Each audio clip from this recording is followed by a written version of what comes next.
7 પ્રકરણ 5 રેખા અને ખૂણાઓ તેમાં આજે આપણે સ્વાધ્યાય 5.2 નો ત્રીજો દાખલો દેખીશું. બાજુની આકૃતિમાં પી સમાંતર ક્યુ છે. આ બરાબરની ઊભું બરાબર દેખાય ને તે સમાંતર કહેવાય. શું કહેવાય? સમાંતર. એટલે આ રેખાઓ ક્યારે એકબીજાને છેદે? ટ્રેનના પાટા જેવું છેદે નહીં. જો ટ્રેનના પાટા આવા હોય ક્યારે એકબીજાને છેદવાના છે? ના. અડકવાના છે? ના. છેદવા ઇન ધ સેન્સ આવું કહેવાય. જો આ છેદે છે આને છેદતી રેખા કહેવાય. અને કેવી રેખા કહેવાય?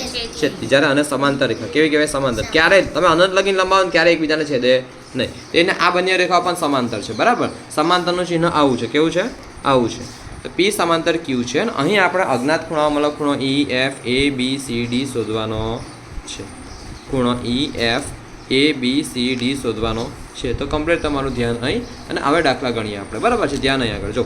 હવે જો છોકરાઓ, જો તમે કયા આકાર તમને દેખાય છે તમે મને ધોરણ 7 પહેલાં કહેશો, પછી ધોરણ 9 કહેશો. તો બંનેને સાથે જ ભણાવું છું. ધોરણ 7 કયા આકાર તમને આમાં દેખાય છે? એમ તો ઘણા બધા દેખાય છે. બોલો કેમ? એક્સ દેખાય છે. ક્યાં દેખાય છે? અહીં. શું તે દાખલા ગણવામાં મદદરૂપ થશે એ વિચારવાનું. એમ તો એક્સ પણ થશે પણ એક્સ રીતે કરશો થોડું તમને અઘરું પડશે. બોલો. ના ના ના બોલો ભાઈ. ઝેડ આકાર દેખાય છે તેને? ઓકે દેખાય છે. મને પણ દેખાય છે. અહીંથી અહીં દેખાય છે એક આઈડિયો. યા આઈડિયો છે ને. ચાલો બોલો ભાઈ. માહી ધોરણ 7 સી દેખાય છે. અનુકોણ દેખાય છે. આ બેનને સરસ છે. સમાંતર રેખા હોય તો અનુકોણ અંતઃકોણ થાય. સી દેખાય છે. અંતઃકોણ દેખાય છે. સરસ. મેં અત્યારે જવાબ બોલ્યો છે. અનુકોણ દેખાય છે કોઈને? હા એફ દેખાય છે. ધ્યાન નહીં આવે કમ્પ્લીટ. જો એફ દેખાય છે. જો આ ધ્યાન આપો. હવે દેખો આ એફની બે દાંડીઓ થઈ. ના એક સીધી મોટી દાંડી. આ એક. હવે અહીં દેખો. હવે આ દેખો આ એફ બને છે અહીંયા આગળ છે ને. એફ બને છે. એમથી દેખાય તો એફ દેખાય. જો આ એફ દેખાય છે. આ એફ દેખાય છે ને ચોખ્ખો. બરાબર. તો આ ખૂણો ને આ ખૂણો કેવા થાય? એફમાં અનુકોણમાં કેવા થાય? સમાન. અનુકોણ એટલે કે કમ્પ્લીટ યાદ રાખો. બકા ધોરણ 7 અને 9 ને બહુ જ કામનું છે આ ચેપ્ટર. રેખાના ખૂણાઓ સેમ ટુ સેમ નામ છે અને કામ પણ એનું એટલું છે. અહીં આકૃતિમાં તમે પહેલાં જે પણ આપ્યું ને તે અહીં પી સમાંતર ક્યુ છે અને પી સમાંતર ક્યુ છે અને આપણને આપ્યું શું છે? કઈ ગયું આવ્યું? આ એક ખૂણો આપણને 125 આપ્યો છે. બરાબર ને? પી સમાંતર ક્યુ છે. આથી અહીં ખૂણો ડી બરાબર 125 થાય. ખૂણો ડી બરાબર 125 થાય ને. હા ખૂણો ડી બરાબર કેટલો થાય?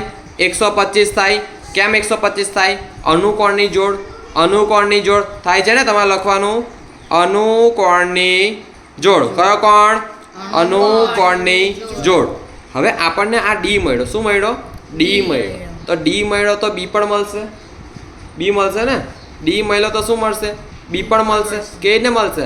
શું દેખાય છે તમને? કયો આકાર બને છે? એક્સ. એક્સ તો કઈ શું હોય? અભિકોણ. શું થશે? અભિકોણ. અહીં ખૂણો ડી બરાબર ખૂણો બી બરાબર 125°. કેમ? તમારે લખવાનું આવીને અભિકોણની જોડ. અભિકોણ એક્સ બને ને.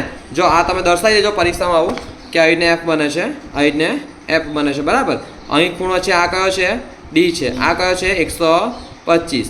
જો આ ડી છે ને આ 125. આવું પરીક્ષામાં જો એમ તો તમે માગે નહીં પણ તમે લખશો ને તો સરસ દેખાશે. તમને ખબર પડી કે નહીં? શિક્ષકને ખબર પડશે કે હા ખરેખર છોકરાને ખબર પડી. અભિકોણની જોડ. પછી આવું લખી દેજો અહીં આગળ આવી રીતને. જો આ કયું છે? ડી છે. આ કયું છે? ડી છે. કયું છે? ડી છે. ને આ કયું છે? બી છે. બરાબર. હવે ધ્યાન કમ્પ્લીટ અહીં આગળ છોકરાઓ. જો આ બંને આપણને મળી ગયા. આ બંને મળી ગયા ને. આ બંને મળી ગયા. કમ્પ્લીટ મળી ગયા. હવે ધ્યાન આપો. હવે આ દેખો. હવે અહીં દેખો. અહીં આ જો આ એક્સ તો તમને દેખાય જ છે પણ તોય તમને એક્સમાં ટી દેખાય છે. હા ટી દેખાય છે. આ બાજુ બી ટી દેખાય છે. તો તમારે આનું લેવું કાં તો આનું માપ લેવું. બરાબર ને? સરખું થાય ને. તો જો આ ટી દેખાય છે. ચોખ્ખો ટી દેખાય છે ને. અહીં પણ ટી દેખાય છે. તમારે એનું લેવું કાં તો બીનું લેવું. બરાબર. તો ટીમાં બંનેનો સરવાળો કેટલો? રેખિક જોડમાં 180. તો અહીં એ વત્તા ડી બરાબર 180 થાય અથવા બી વત્તા સી બરાબર 180. ચાલો તમને બંને કરાવું. તમારે કરવું તો એક પરીક્ષામાં એક જ કરજો. બરાબર. અહીં ડી વત્તા બી બરાબર 180 જો હવે આ છે ને પરીક્ષામાં બી વત્તા સી બરાબર 180, ડી વત્તા બી, ડી કેટલું છે આપણું 125, માટે 125 વત્તા બી બરાબર 180, માટે બી બરાબર 180 કેટલા જાય 125, માટે બી બરાબર કેટલું આવ્યું 35, બી બરાબર સોરી 35 નહીં 55, કેટલું 55, બી બરાબર કેટલું આવ્યું 55. હવે ધ્યાન નહીં અહીં ડી વત્તા બી, એ વત્તા ડી, માય મિસ્ટેક છોકરાઓ અહીં એ લખ્યું છે મેં, હા એ છે, એક મિનિટ માય મિસ્ટેક છે અહીંયા આગળ. છોકરાઓ અહીંયા આગળ દેખો એ વત્તા એ કર્યું હતું મેં, ડી વત્તા એ, ડી વત્તા એ, ડી વત્તા એ, ડી વત્તા એ, તો એ બરાબર કેટલું આવ્યું 55, એ બરાબર કેટલું આવ્યું 55. જો ડી વત્તા એ વત્તા ડી છે બરાબર, એ વત્તા ડી અથવા ડી વત્તા એ, તો ડી બરાબર આપણને કેટલું આપ્યું છે 125, આપણે લાવ્યા ને 125 લાવ્યા, હા ડી બરાબર 125 લાવ્યા, તો ડી વત્તા એ બરાબર 180, માટે 125 વત્તા એ બરાબર 180, માટે એ બરાબર 180 થી કેટલા જાય 125, માટે એ બરાબર કેટલા 55, એ બરાબર કેટલા 55. હવે બી વત્તા સી કરો, હવે બી વત્તા સી કરવાનું, તો ધ્યાન અહીં આગળ, હા બી વત્તા સી, બી વત્તા સી, સિમ્પલી અહીં આગળ ધ્યાન આપો આપણે છોકરાઓનો, બી વત્તા સી આપણે કરીએ બરાબર, તો સિમ્પલી સરવાળો એનો કેટલો થવો જોઈએ, બી વત્તા સી તો સરવાળો કેટલો થવો જોઈએ 180, માટે બી આપણને કેટલું મળ્યું 125, 125 વત્તા સી બરાબર 180, માટે સી બરાબર 180 થી કેટલા વાત કરવાનું 125, માટે સી બરાબર કેટલું આવ્યું 55, કેટલું આવ્યું 55. હવે જો તમને કહો તમે કંઈ પણ કરો તોય તમને જવાબ મળી જાય. જો આ રીતે પણ જવાબ મળે, આ તમને આ એવું લાગે કે સાહેબ મારે આ રીતે જવાબ નથી લાવો, આ રીતે જવાબ નથી લાવતો, આ રીતે પણ લવાય. આ કયા આગળ દેખાય છે x, તો a અને c સમાન હોય ને, a અને c સમાન હોય કે ના હોય, તો a બરાબર જો અહીં તમે લખજો, અહીં રેખિક જોડ આખું લખજો તમે કમ્પ્લીટ, રેખિક જોડ.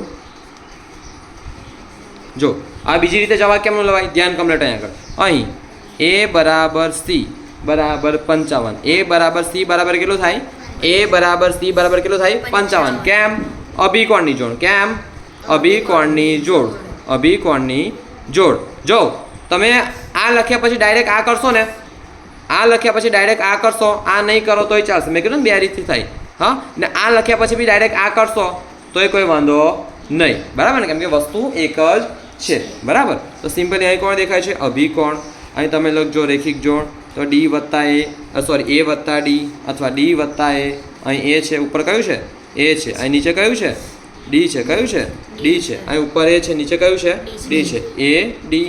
હવે ધ્યાન નહીં, જ્યારે અહીં શું છે ઉપર બી, નીચે શું છે સી, આ બી છે આ શું છે સી, આ બી છે અહીં સી છે, પછી અભિકોણ દેખાય એ બરાબર સી, એ બરાબર સી, તો સિમ્પલ આમ લખી દેવાનું આવી જાય છે, આ એ છે ને આ શું છે સી, તો અભિકોણમાં સમાન છે ને. દરેક બકા સ્કૂલમાં ભાગ્યે જ આ રીતે કરાવે છે, સાચી વાત ખોટી વાત તમારે, અરે આ બધું એમ કહીને ઉડાય જ મારશે, આ શું છે તમને સમજ જ નહીં પડે બરાબર ને, કે મેં છોકરા એટલે બધા કેમ ના સંભાળે, હા હું કમ્પ્લીટ ડીપમાં સમજાવું છું તો કમ્પ્લીટ જાઓ બકા આની અંદર બરાબર, કેમ કે આગળ બહુ જ કામ લાગશે આ વસ્તુ 9મા ધોરણ પછી, તો 9મા ધોરણમાં અત્યારે 7મામાં છો તમે. ચાલો હવે આપણે હજુ જો શોધવાના કેટલા ખૂણા શોધાઈ ગયા છે, ચાલો એ બી સી ડી શોધાઈ ગયા છે. જો ડી આપણે શોધી કાઢ્યો આવી રહ્યો, એ આપણે શોધી કાઢ્યો આવી રહ્યો, બી આપણે શોધી કાઢ્યો 125 બરાબર ને, અભિકોણની જોડ, ડી અને બી સમાન થાય ને અભિકોણની જોડમાં બરાબર, હા પછી સી આપણે એ અને સી શોધી કાઢ્યા, 4 ખૂણા શોધાઈ ગયા, શોધવાના ઈ અને એફ બાકી છે, ઈ અને એફ. હવે ધ્યાન કમ્પ્લીટ થઈ, હવે ધ્યાન કમ્પ્લીટ થઈ.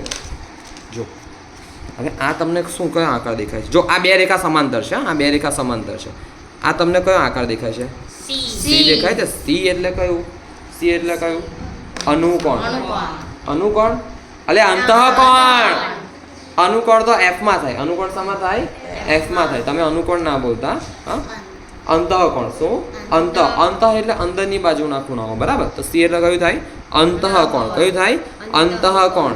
અને એકલી યાદ હતું, બાકી બધા તમે લોચા મારતા હતા, આ બોલેલી અંતઃકોણ. ચાલો સરસ છે બાકા, બાકા નહીં બકા, ધ્યાન નહીં. અહીં અહીં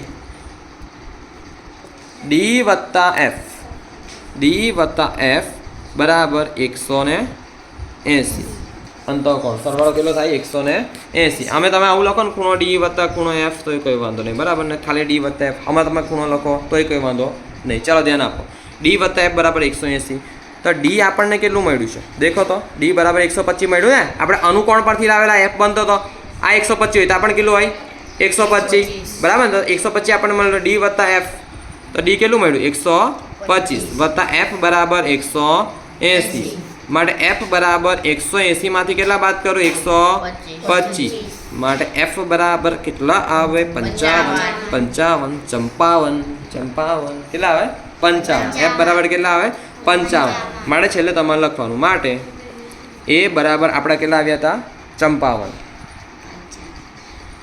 બી બરાબર કેટલા આવ્યા 125 સી બરાબર કેટલા આવ્યા 55